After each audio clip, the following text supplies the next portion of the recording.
Je suis aussi chercheuse principale à la SCHL. C'est avec plaisir que je vous présente Heidi Erdl, nouvelle coprésidente du groupe de travail sur les données du logement. Heidi est la chef responsable des prix de la construction à Statistique Canada. Heidi et moi allons coprésider cette session. Plusieurs thèmes vont être discutés aujourd'hui, ce qui reflète l'ampleur et l'importance du domaine du logement dans la vie des Canadiens. Je vais maintenant passer la parole à Heidi qui va nous présenter le programme de la journée. Okay, merci, Sophie.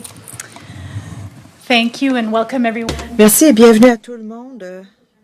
C'est bien de vous voir si nombreux pour la première séance de cet après-midi pour le Comité national de recherche sur le logement 2015.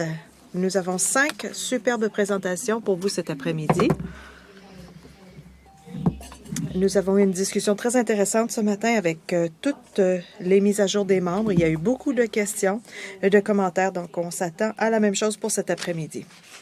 Donc, comme l'ordre du jour est si chargé, nous commencerons dès maintenant. Je veux vous rappeler à tous que pour ceux qui ne peuvent être ici en personne, la séance est aussi diffusée sur le web pour qu'on puisse atteindre tous les gens qui sont intéressés aux données sur le logement. Nous fournirons aussi l'enregistrement de la diffusion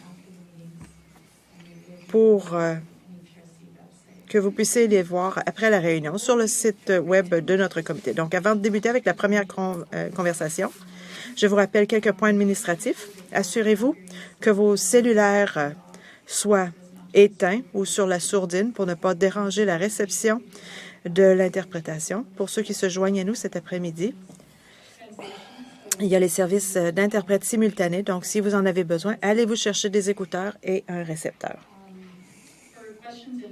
Pour les questions et les discussions, nous vous demanderons de nous donner votre nom, le nom de votre organisation lorsque vous parlerez au microphone.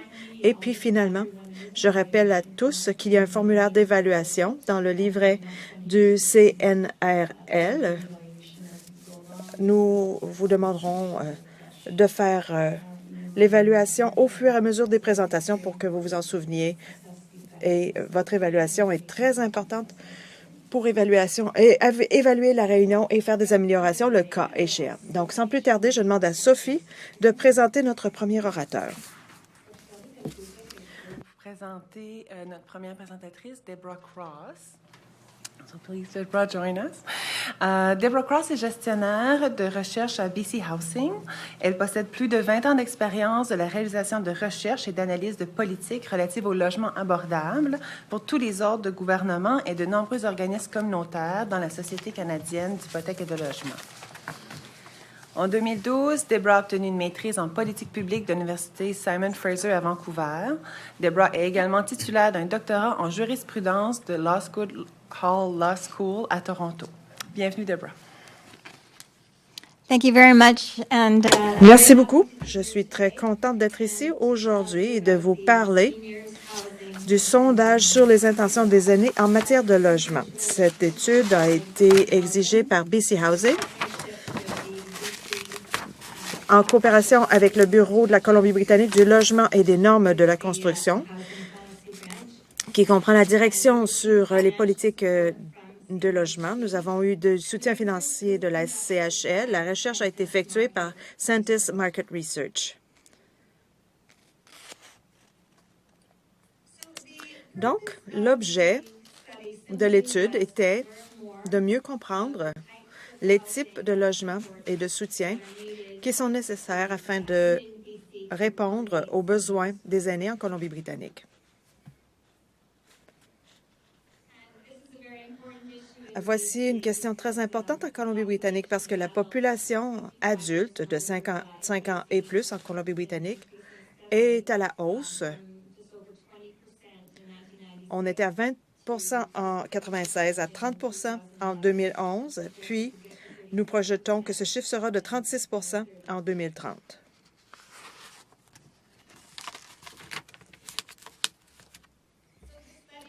L'étude a inclus des adultes qui ont 55 ans ou plus. Il y a eu 700 entrevues téléphoniques réalisées en juin-juillet de cet été. À l'origine, on ne voulait étudier que les quatre communautés du Nord, Kitimat, Port-Édouard, Prince Rupert et Terrasse, mais avec le financement de la SCHL, nous avons réussi à inclure toute la province. Et ça a aussi permis d'analyser les résultats et de les diviser entre les régions urbaines et rurales. Donc, il y a eu 400 entrevues dans la province et 300 entrevues dans ces 4 communautés du Nord.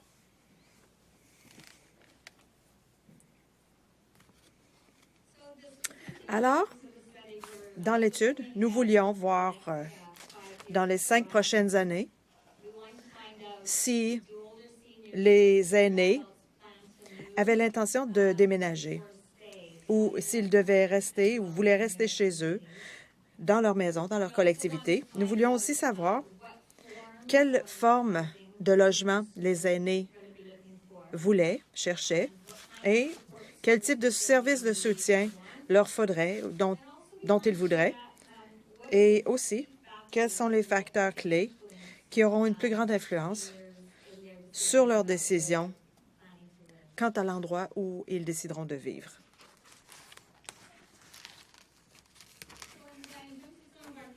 Pour ce qui est de nos constatations principales, quelle est la probabilité que les aînés déménagent au cours des 5 prochaines années? Dans la province, nous avons déterminé qu'un quart des aînés affirmaient qu'ils déménageraient, et c'était probablement ou certainement déménager. 19 disaient qu'ils déménageraient peut-être ou non, et 56, plus de la moitié, affirmaient qu'ils ne déménageraient pas. La moitié d'entre eux étaient certainement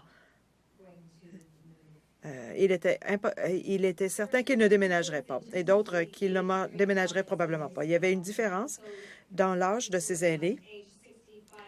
Les aînés de 55 à 74 ans sont ceux qui avaient le plus d'intention de déménager dans les 5 prochaines années, tandis que ceux qui avaient 75 ans ou plus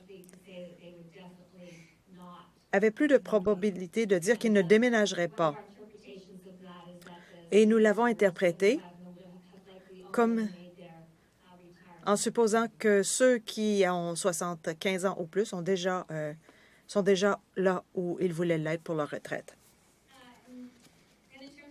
Puis, l'endroit où ils déménageraient dans la province, plus de la moitié des aînés disaient qu'ils demeureraient dans la municipalité actuelle.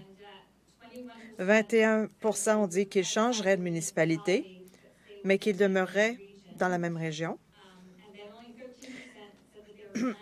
13 ont dit qu'ils changeraient de région, mais qu'ils demeureraient en Colombie-Britannique.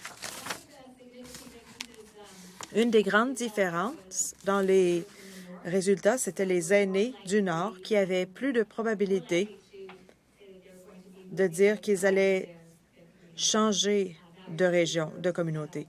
C'était vrai pour les aînés du Nord comme pour les aînés des communautés rurales, des zones rurales. Donc, il est plus probable qu'ils s'éloignent de leur communauté d'attache. En ce qui concerne le type de logement, si les aînés déménageaient dans les 5 prochaines années, il était surtout probable qu'ils adoptent une maison individuelle ou un appartement. De plus, la plupart d'entre eux voulaient 2 chambres à coucher et puis ensuite 3 chambres à coucher, en ordre d'importance. Dans toute la province, la moitié des répondants disaient qu'ils voulaient acheter l'endroit où ils allaient habiter. Mais encore une fois, il y a une différence dans la répartition des groupes d'âge. Les plus jeunes veulent acheter leur foyer, tandis que ceux qui ont plus de 75 ans veulent moins acheter le domicile. On parlait aussi de logements avec assistance et ceux qui avaient plus de 75 ans étaient plus susceptibles de déménager dans ce type de logement.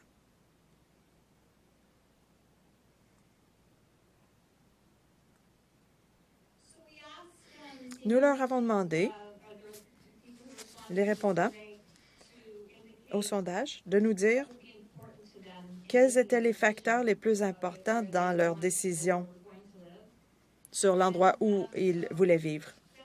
74 des répondants ont dit que d'avoir un logement où il est facile de se déplacer et de manière sûre était un facteur très important sur le choix de leur logis. C'était la question qui était la plus importante pour la plupart des répondants. Puis, 66 ont dit qu'ils voulaient demeurer dans leur propre logement plutôt que de déménager dans une collectivité de retraités. C'était très important pour eux. De plus, l'élément important était le coût du logement et la proximité à la famille ou aux amis. Être près des commodités, des services publics, des transports en commun, c'était une priorité pour les aînés des régions métropolitaines, urbaines. Proximité des hôpitaux et d'autres services de santé, c'était une priorité pour les aînés des régions rurales.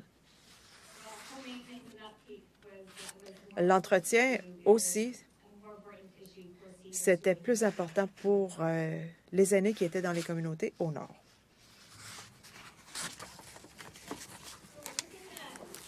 Maintenant, si on examine les enjeux qui sont ressortis de la recherche, de l'étude, ce qui nous a frappé, entre autres, c'était l'importance du logement accessible pour les aînés. Donc, comme je l'ai dit auparavant, 74 des répondants considéraient qu'il était très important que le logement soit accessible pour leur décision d'où ils allaient vivre, mais en même temps, la moitié de tous les aînés ont dit qu'il était difficile de se déplacer dans leur propre maison. Puis, la plupart des aînés préféraient déménager plutôt que de modifier leur domicile actuel. Donc, chez qui les gens, il était difficile de se déplacer, moins d'un quart disaient qu'ils modifieraient probablement leur logis. Donc, il semble que ce sera un facteur important dans la nécessité de déménager. Une des raisons pour lesquelles les aînés ont dit qu'ils ne modifieraient probablement pas leur logis, c'est qu'ils pensaient que ce serait trop difficile. Les changements seraient trop difficiles à faire et ce serait trop coûteux également. Pour ce qui est de la différence entre la province et le Nord, les aînés qui étaient dans le Nord, un plus fort pourcentage d'entre eux, 55 disaient qu'il serait difficile de se déplacer dans leur logis s'il y avait des problèmes de mobilité.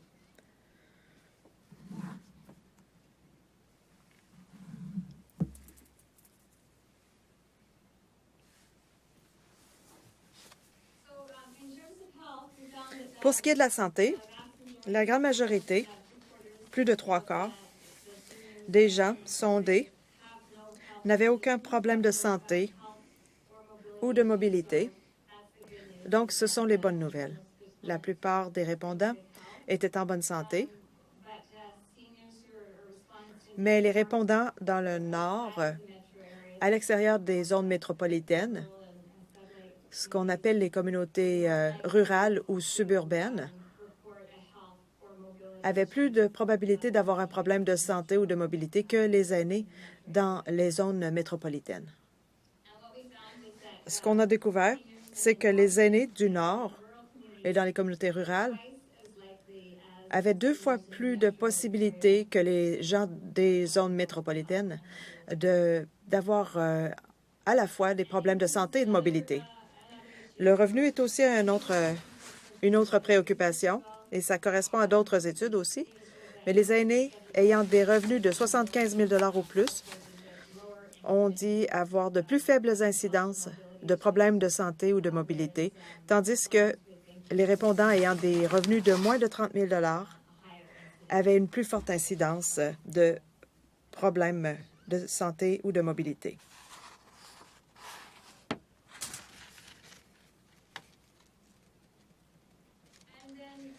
Puis,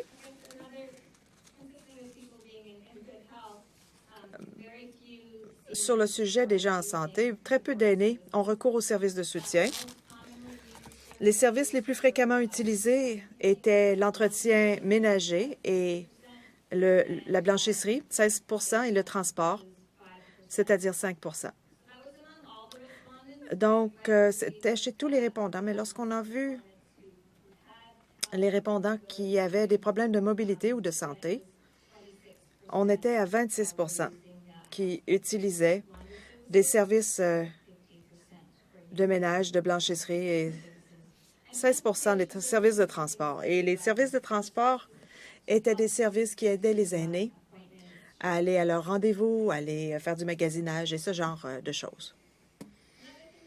Une autre chose qu'on a découverte, c'est que très peu d'aînés disaient qu'il leur fallait un service, mais qu'ils n'arrivaient pas à l'obtenir. 5 de tous les aînés ont dit qu'ils avaient eu besoin d'un service sans pouvoir l'obtenir. Et on est passé à 13 lorsque les aînés avaient un problème de santé ou de mobilité. C'est-à-dire 13 d'entre eux avaient besoin d'un service et n'avaient pas pu y avoir accès.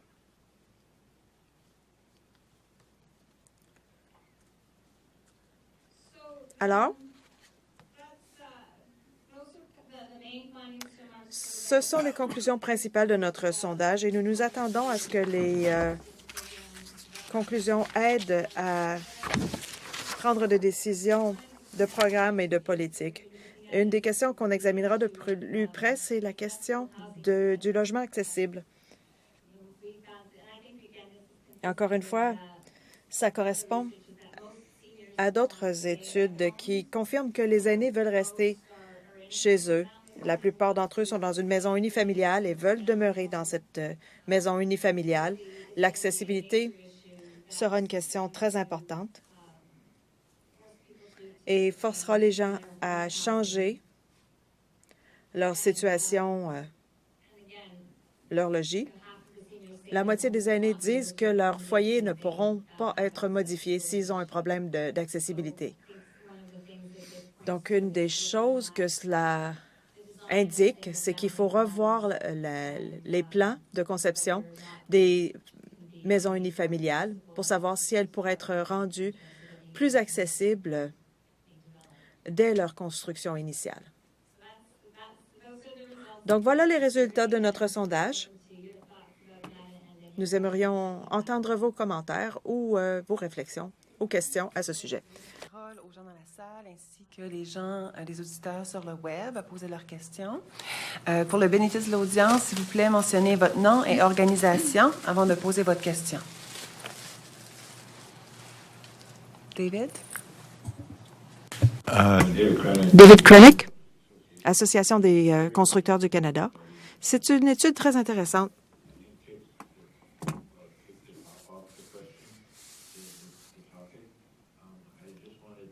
Je voulais aller peut-être un peu plus loin pour dire que ce serait très bien que vous parliez de la sélection des rénovateurs, parce que j'ai parlé à quelqu'un qui se spécialise dans l'accessibilité, l'adaptabilité, les rénovations de ce type, et il a dit beaucoup d'aînés leur dit « Vous voulez que je dépense 6 000 $ là-dessus? Elle m'a coûté 13 000 $ quand je l'ai acheté, ma maison. » Oui, vous avez raison. Et la deuxième chose, c'est que je suppose que vous allez examiner les réels déménagements qui se sont produits. Ça m'est arrivé avec mon père, parce qu'il y a le paradoxe dans vos conclusions. C'est-à-dire que ceux qui disent qu'ils ne veulent pas déménager de plus de 75 ans sont ceux qui seront le plus forcés à déménager pour différentes raisons. Donc, il s'agit de 2 commentaires et ce serait intéressant de voir quelle sera la prochaine étape pour vous. Eh bien, nous n'avons pas réfléchi aux prochaines étapes pour ce qui est de la recherche, mais nos partenaires de la SCHL sont intéressés à regarder de plus près toutes les données et ça pourrait être un point de départ pour la discussion. Une des raisons pour laquelle nous avons fait l'étude, c'est que les collectivités commencent à avoir des plans d'urbanisme, de logement, Et donc, c'était le point de départ. Mais je pense que vous avez tout à fait raison. Pensez au potentiel de rénovation. Il y a peut-être plus de potentiel que ce que les gens réalisent. Donc, c'est une très bonne suggestion. Merci.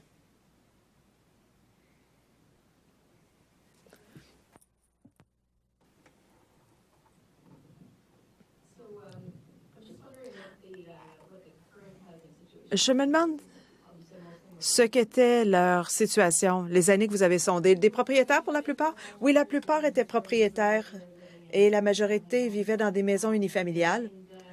Et dans les communautés du Nord, une plus petite proportion était dans des maisons unifamiliales. Dans les zones urbaines, plus. Certains vivaient dans des appartements ou du logement. Est-ce que certains étaient dans des logements publics? Je peux voir. Il faudrait que je regarde les pourcentages, mais oui.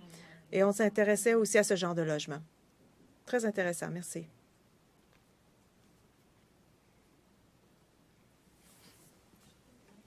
Est-ce qu'il y a des questions sur le web? Non. Est-ce qu'il y aurait d'autres questions des membres de la salle? Duncan? Duncan Hill, CMHC. SCHL? J'ai une observation.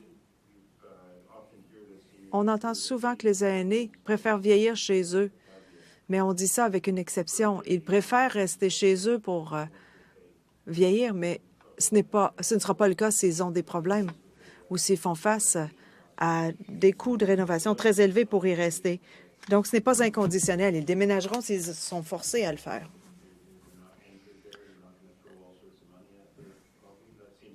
Ils ne sont pas obligés d'y rester. Ils n'investiront pas énormément d'argent pour y rester. Est-ce que c'est la conclusion de votre étude? Oui, c'est une des conclusions.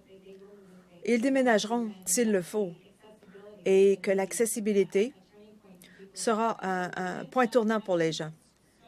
Mais ce qui m'a aussi frappé lorsqu'on regarde les autres études moins récentes, il semble y avoir plus d'intérêt face aux communautés de retraite, de personnes âgées et de vie assistée.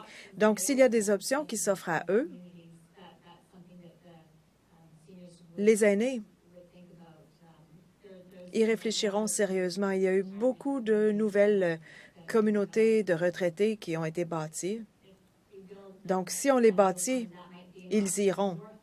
C'est une option dans le Nord plutôt que de faire déménager les gens hors de leur communauté. Peut-être qu'ils pourraient y rester si les options s'offrent à eux.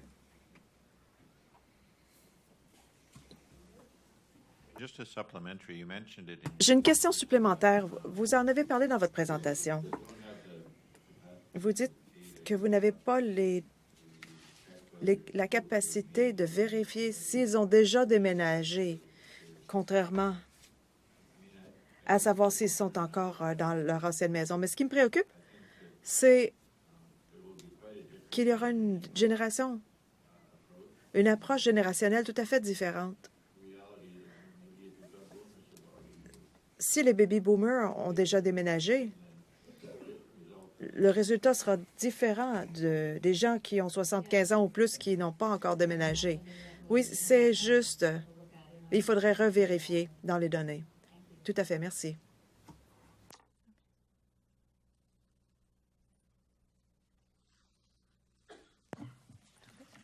Donc, s'il n'y a pas d'autres questions, merci, Deborah.